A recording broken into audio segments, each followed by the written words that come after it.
এশিয়ার বৃহত্তম এই শিব মন্দিরের গোষ্ঠী পাথরের শিবলিঙ্গকে ঘিরে কেন হাজার বছর ধরে অবিবাহিত মেয়েদের এত ভিড় আর গোপন দীর্ঘশ্বাস জমা হয়ে আছে তা কি কখনো ভেবে দেখেছেন?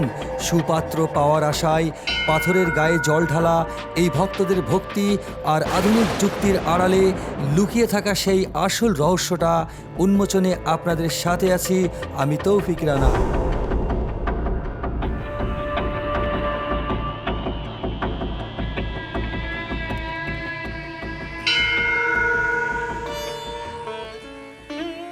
আমি এখন যেখানে দাঁড়িয়ে রয়েছি এটি হচ্ছে পটিয়ার মন্দির নগরীর শ্রেষ্ঠ অলঙ্কার পঞ্চরত্ন শিব মন্দির।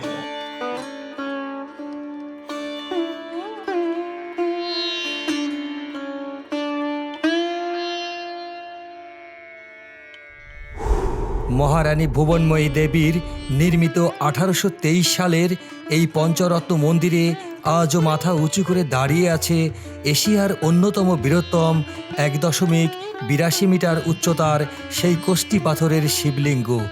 1897 সালের প্রলয়ঙ্কারী ভূমিকম্প কিংবা 1971 সালের ধ্বংসলীলা কোনো কিছুই টলাতে পারেনি এই বিশালাকার পাথরের গাম্ভীর্যকে।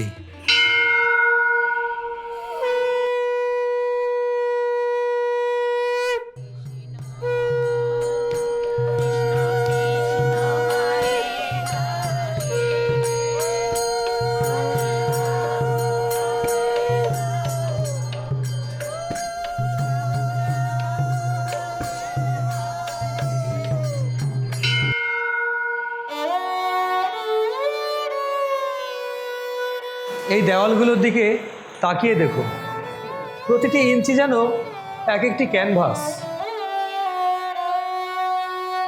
দেখতে পাচ্ছেন মন্দিরের দেওয়ালে পৌরাণিক কাহিনী খোদাই করা ছিল। 1971-এর ধ্বংসলীলা এবং কর্তৃপক্ষের লুটপাট আর চরম অবহেলায় বিলীন হতে চলেছে ঐতিহাসিক ঐতিহ্য। উন্নয়নের নামে টাকা উঠলেও দুর্নীতির কবলে পড়ে আমাদের ধর্মীয় ঐতিহ্য আজ ধ্বংসের মুখে।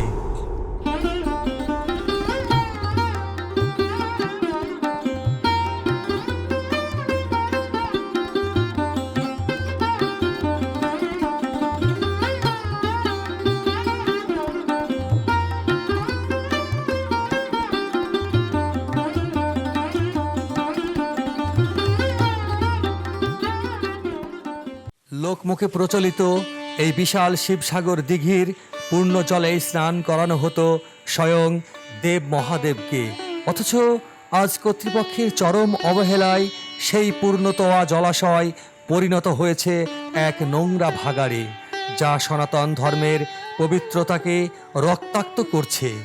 এই ধর্মীয় ঐতিহ্যের গাম্ভীর্য আজ খোদ নিয়তিকেই বড় ধরনের প্রশ্নবিদ্ধ করে।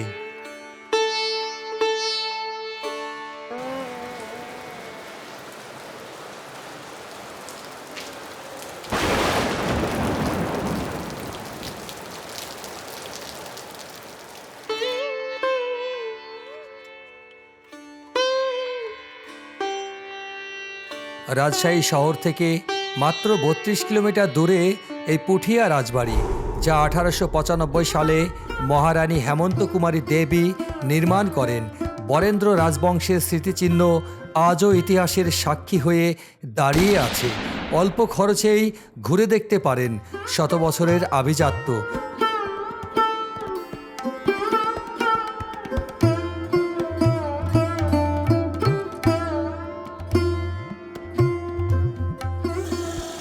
চলুন ইতিহাসের পাতা উল্টে আমরা আবারও ফিরে যাই মহাদেবের সেই বিস্ময়কর শিবলিঙ্গের চরণে। অবিবাহিত মেয়েরা কেন যুগে যুগে পরম শ্রদ্ধায় এই বিশাল শিবলিঙ্গের চরণে পুষ্পাঞ্জলি দেয়? লোকমুখে প্রচলিত স্বয়ং দেব মহাদেবের মতো ধৈর্যশীল জীবনসঙ্গী পাওয়ার আশাতেই এই কৃচ্ছ সাধন। মা পার্বতীর কঠিন তপশ্চর্যার সেই পূর্ণ আবেশেই আজও কুমারী মেয়েরা এই শিবলিঙ্গের মাঝে খুঁজে ফেরে জীবনের পূর্ণতা।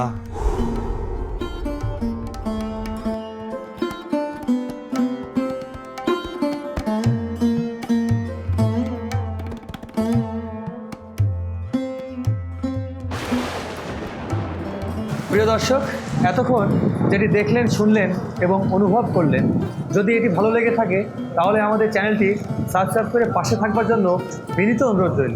আবারও দেখা হবে, কথা হবে নতুন কোনো ঠিকানায়। সে পর্যন্ত ভালো থাকবেন, সুস্থ থাকবেন। আল্লাহ হাফিজ।